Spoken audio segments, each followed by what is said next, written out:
America అధ్యక్షుడు Trump నోటికి ఫిల్టర్లు ఉండవు, బ్రేకులు అస్సలే పడవు. దేశాధినేతను కిడ్నాప్ చేయాలన్నా బెదిరించాలన్నా ఆయనకే చెల్లుతుంది.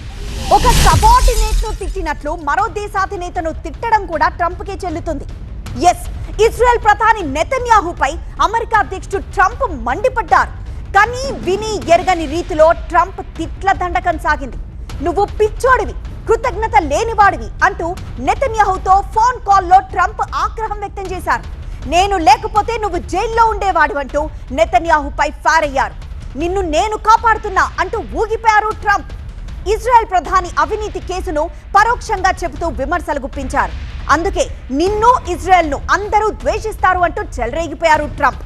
లెబనాన్ పై ఇజ్రాయెల్ దాడులు చేయడాన్ని తీవ్రంగా తప్పుపట్టారు ట్రంప్. అసలు నువ్వేం చేస్తున్నావు అంటూ ట్రంప్ నిలదీశారు. లెబనాన్ విషయంలో నెతన్యాహు తీరు సరిగా లేదని అమెరికా అధ్యక్షుడు కుండబద్దలు కొట్టారు. ట్రంప్ నెతన్యాహు ఫోన్ కాల్ పై ఒక అమెరికా మీడియా సంస్థ ఈ సంచలన కథనం ప్రచురించింది. ఇజ్రాయెల్ ప్రధాని బెంజమిన్ నెతన్యాహుని ఫోన్ కాల్లో తిట్టిన తర్వాత ట్రంప్ ఈ విషయాన్ని ట్వీట్ చేశారు. కానీ ఆ ట్వీట్ లో మాత్రం చాలా హుందాగా రాశారు.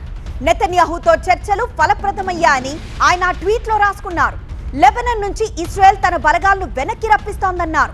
హెజ్బొల్లా కూడా కాల్పుల విరమణకు అంగీకరించిందని ట్రంప్ ఈ ట్వీట్ లో వివరించారు.